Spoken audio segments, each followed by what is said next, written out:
peristiwa penyaliban Yesus yang berakhir dengan kematiannya di kayu salib, Yesus diletakkan dalam kubur. Tapi pada hari yang ketiga, kuburnya terbuka dan kosong karena dia bangkit. Peristiwa ini kemarin sudah kita rayakan bersama-sama dan kita menyebutnya Hari Raya Paskah. Tetapi adik-adik, dengan kebangkitan Tuhan Yesus, rupanya murid-muridnya tidak sepenuhnya bersukacita loh. Ada rasa takut pada diri mereka masing-masing. Rasa takut inilah yang menyebabkan mereka merasa sangat membutuhkan kehadiran Tuhan Yesus di tengah-tengah mereka kembali.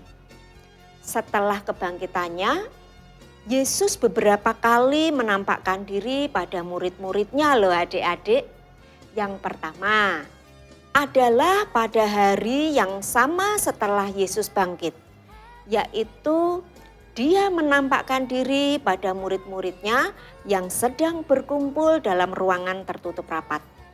Setelah itu ada peristiwa penampakan diri Yesus lagi. Tapi kali ini dia muncul di hadapan Thomas muridnya yang sebelumnya belum percaya pada Yesus kalau Yesus sudah kembali. Dan dia menyuruh Thomas mencucukkan jarinya sendiri pada bekas paku di kaki, tangan, dan lambung Tuhan Yesus sendiri. Dari situ barulah Thomas percaya bahwa Yesus sudah bangkit dari kematiannya. Ada satu lagi peristiwa penampakan Tuhan Yesus pada murid-muridnya, yaitu pada saat murid-muridnya kembali menjadi nelayan karena mereka bingung apa yang harus mereka lakukan. Pada saat itu, Yesus hadir bersama mereka dan memberikan petunjuk ke arah mana mereka harus menebarkan jala. Dan benar saja, mereka mendapatkan banyak sekali ikan di sana. Nah adik-adik, dari peristiwa-peristiwa ini, maka sebenarnya kita tahu kalau Tuhan Yesus itu tidak pernah meninggalkan murid-muridnya. Tapi pada hari ke-40 setelah kebangkitannya, Yesus naik ke surga untuk menggenapi janji Allah atas hidupnya. Peristiwa inilah yang kita rayakan hari ini ya adik-adik. Kalau Tuhan Yesus naik ke surga, berarti tubuhnya sudah tidak ada di dunia ini lagi kan? Lalu apa yang murid-muridnya lakukan? Mereka sudah tidak punya guru dalam pelayanan dan pemberitaan firman. Padahal biasanya kemana-mana mereka selalu mengikuti Tuhan Yesus. Bahkan setelah kebangkitannya pun Tuhan Yesus masih terus ada di dekat mereka. Kak Tisya, kamu kok ngomong sendiri sih? Aneh deh.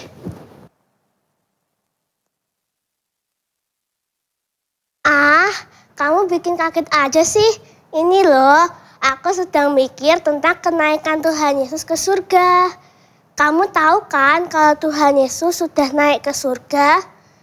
Nah, terus kalau gitu, kita yang disebut sebagai murid Tuhan tuh harus ngapain sih? Kalau yang namanya murid kan berarti harus ada gurunya dong. Lah, ini guru kita kan ada di surga. Terus kita yang ada di dunia ini harus ngapain nih? Bener juga ya Kak. Enaknya kita tanya ke siapa ya? Tisya, Leo. Hah? Suara siapa itu? Ih, aku takut. Hai, Tisya, Leo. Hayo, kakak dengar kalian sedang kebingungan ya.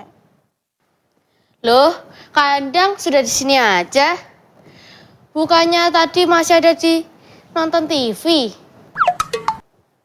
Ini loh Kak Endang, Kak Tisha, nih yang kebingungan. Tapi ajak-ajak. Aku jadi ikut bingung deh. Katanya dia pengen tahu sesuatu, Kak. Kak, aku penasaran sama sesuatu. Barusan aku lihat cerita di sekolah minggu di YouTube. Ceritanya tentang Tuhan Yesus sudah naik ke surga. Setelah itu, apa yang murid-muridnya lakukan ya, Kak? Sebab mereka sudah tidak punya pemimpin. Kalian nontonnya sampai selesai apa enggak nih? Padahal seharusnya di akhir cerita itu ada penjelasannya dari pertanyaan kalian itu. Hehehe, iya Kak, kita memang belum nonton sampai selesai. Nah, kakak punya ide. Bagaimana kalau kakak jawab pertanyaan kalian itu dengan sebuah permainan tebak gambar dan gerak? Setuju enggak? Wah, mau banget, Kak. Seru nih. Ayo, Kak, gimana cara mainnya? Sabar, kakak jelasin dulu caranya ya. Tapi biar lebih seru ya. Gimana kalau kita ajak satu kakak GSM lagi? Biar seru dan ramai. Coba ya, kita panggil bareng-bareng. Siapa tahu dia langsung muncul lagi. Seperti kakak tadi. Coba ya. Kak Kesya. Kak Kesya! Ya. Halo semuanya. Wih, hebat. Bisa langsung muncul loh Kak Kesya. Iya nih Leo, gimana? Keren kan jurus kakak? Oh iya, tadi kalian lagi ngomongin apa sih? Kok kayaknya seru banget. Kakak denger loh dari jauh. Kakak juga ikut excited. Gimana kalau kita langsung mulai tebak-tebakannya? Yeay, asik! Nah, kalian pengen tahu kan ada apa yang dilakukan murid-murid Tuhan Yesus setelah Tuhan Yesus naik ke surga? Jawabannya adalah menjadi saksi Kristus. Sekarang pertanyaannya kakak adalah bagaimana cara menjadi saksi Kristus? Kak Endang, saksi Kristus itu siapa? Saksi Kristus itu ya kamu dan kita semua yang percaya kematiannya, kebangkitannya, dan kenaikannya di surga. Betul Kak Kesya. Nah sekarang Tisha, Leo, kalian tahu nggak gimana cara menjadi saksi Kristus? Gak tahu Kak. Ya sudah, kita langsung aja ya. Mulai tebak-tebakannya, nanti kalian tebak dari petunjuk yang sudah ada. Itu gambar wajah tersenyum Kak. Tapi artinya apa ya? Ayo Kak Tisha, bantu dong. Masa diem doang kenapa? Kalau orang tersenyum berarti dia sedang bahagia. Berarti dalam hatinya ada sukacita. Benar nggak Kak Endang? Wah benar sekali, 100 Tisha. Betul jawabanmu. Jadi cara pertama kita sebagai anak Tuhan agar kita bisa menjadi saksi Kristus adalah dengan menjalani hari-hari kita dengan penuh sukacita dalam kondisi apapun. Jadi sikap atau cara berpikir kita dalam menghadapi segala keadaan tidak tergantung pada keadaan itu sendiri. Misalnya nih ya, kita sedang sedih, tapi jangan sampai mempengaruhi kehidupanmu. Terus kalian jadi males ngapa-ngapain, males ketemu orang lain. Sebab kita harus percaya bahwa Tuhan Yesus akan memulihkan keadaan kita. Asal kita mau percaya pada Tuhan Yesus dan terus hidup menurut firman Tuhan. Dengan demikian, orang-orang akan melihat bahwa kita sebagai anak Tuhan hidupnya dalam pengharapan padanya, dan itulah yang membuat hati kita penuh dengan sukacita. Ada lagunya loh. Yuk kita pujikan bersama.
Terus cuman itu caranya Kak untuk menjadi saksi Kristus? Eits, masih ada lagi.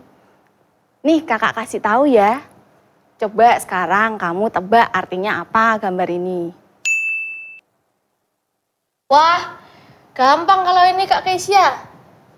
Caranya dengan kita rajin melayani Tuhan Yesus kan? Wah, pinter kamu. Betul. Nah, bener banget. Cara selanjutnya itu dengan cara melayani. Melayani itu tidak hanya di gereja, bisa di lingkungan sekitar, bisa juga di sekolah. Misalnya tetangga kamu ada yang sedang kena musibah, boleh itu ditolong. Terus kalau di sekolah ada yang kesusahan untuk belajar, boleh juga ditolong. Tapi kalau contekan jangan ya.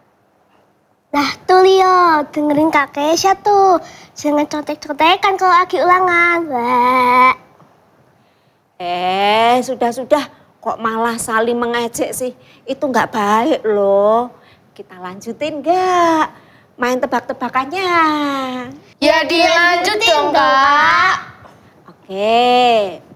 Untuk petunjuk ketiga. Nih dengerin ya. Kakak akan berikan ciri-cirinya. Sesuatu yang biasa dipakai untuk melambangkan cinta. Warnanya biasanya merah atau pink. Serta semua orang itu memilikinya. Apa nih Leo jawabannya? Kok aku belum nemu ya? Aduh, kok yang ini susah sih jawabannya Kak? Mosok susah ya? Coba. Ini gampang sekali, coba ya. Kakak mau bergerak begini. Ini lambang apa? Oh alah Kak, ngomong dong dari tadi. Kalau simbolnya itu hati. Loh kan, kalian bisa menebak toh. Nah, artinya apa sih hati ini? Kalian punya gambaran nggak artinya hati? Bisa mau coba Kak? Boleh. Mungkin artinya hati yang kita miliki itu menuntun kita untuk bersikap baik pada semua orang ya Kak. bagus banget jawabannya Tisya. Ya betul, jadi sebagai manusia kita adalah makhluk tertinggi dari semua ciptaan Tuhan. Kita dianugerahi akal budi, hati, pikiran, dan hikmat untuk dapat membedakan mana yang baik dan mana yang buruk. Mana yang boleh kita lakukan dan tidak boleh dilakukan. Ya, jadi benar seperti kata Tisya tadi. Sebagai anak Tuhan yang menjadi saksi Kristus di dunia ini, maka kita harus selalu berbuat baik pada siapapun. Walaupun mungkin nih ya, orang itu tidak baik kepada kita, tapi kita harus tetap mengasihi.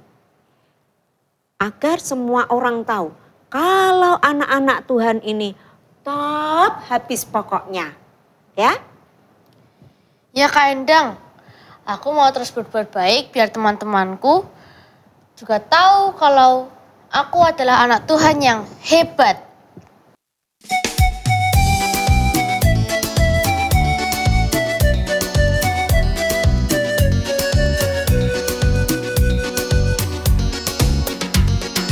Roh Allah ada di dalamku, bukan menari seperti daun menari. Bila Roh Allah ada di dalamku, bukan menari seperti daun menari. Bukan menari, bukan menari, bukan menari seperti daun menari. Bukan menari, bukan menari, bukan menari seperti daun menari.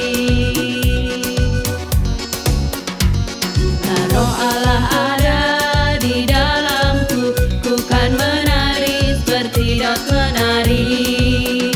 Bila Roh Allah ada di dalamku, bukan menari seperti daun menari. Bukan menari, bukan menari, bukan menari seperti daun menari. Bukan menari, bukan menari, bukan menari seperti daun menari. Bukan menari, bukan menari, bukan menari seperti daun menari. Bukan menari, bukan menari, bukan menari seperti daun menari. Bukan menari seperti daun menari.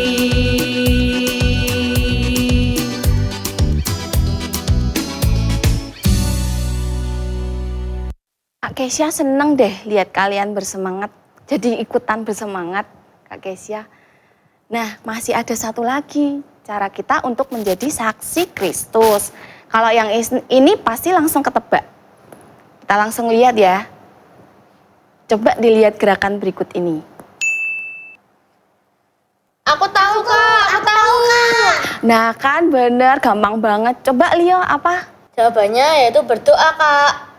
Berdoa dan baca Alkitab, Kak. Yes, semua jawaban betul. Nah, jadi ini adalah cara kita. Kita sebagai anak Tuhan bisa selalu mengingat pengorbanan Tuhan Yesus di kayu salib. Karena hal tersebut adalah hal terbesar yang dilakukan Tuhan Yesus di dalam hidupnya. Cara mengingatnya ya dengan ini. Rajin berdoa, rajin baca firman Tuhan dalam setiap hari, dalam kondisi apapun. Ya, supaya kita makin dekat dengannya. Ya. Serta gunanya kita dekat dengan Tuhan itu apa sih sebetulnya? Supaya kita bisa lebih berhikmat memahami apa kehendak Tuhan akan hidup kita loh adik-adik.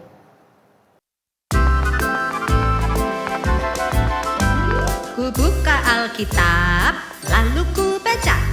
Srek, srek, srek, srek, srek. Srek, srek, srek, srek, srek. Srek, srek, srek, srek, srek. Srek, srek, srek, srek, srek. Firman Tuhan ada di hatiku, ada di langkahku, ada di hidupku. dan terus bertumbuh. Sirami jiwaku, berbuah, berbuah, berbuah, berbuah, berbuah, berbuah, berbuah, berbuah. Oh, ku buka Alkitab, lalu ku baca. Srek, srek, srek, srek, srek, srek, srek, srek, srek, srek, srek, srek, srek, srek, srek, srek, srek, srek, srek, srek. Firman Tuhan ada di hatiku, ada di langkahku, ada di hidupku, dan terus bertumbuh. Sirami jiwaku, berbuah, berbuah, berbuah, berbuah, berbuah, berbuah, berbuah, berbuah. Oh,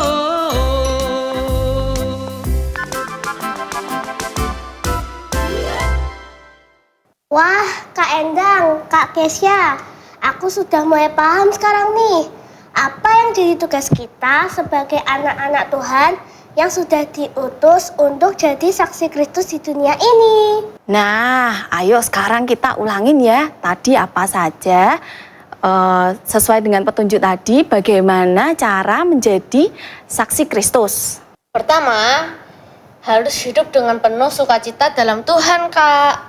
Kedua, kita juga harus bisa melayani sesama dimanapun kita berada, Kak. Terus yang selanjutnya aku mau jawab, Kak.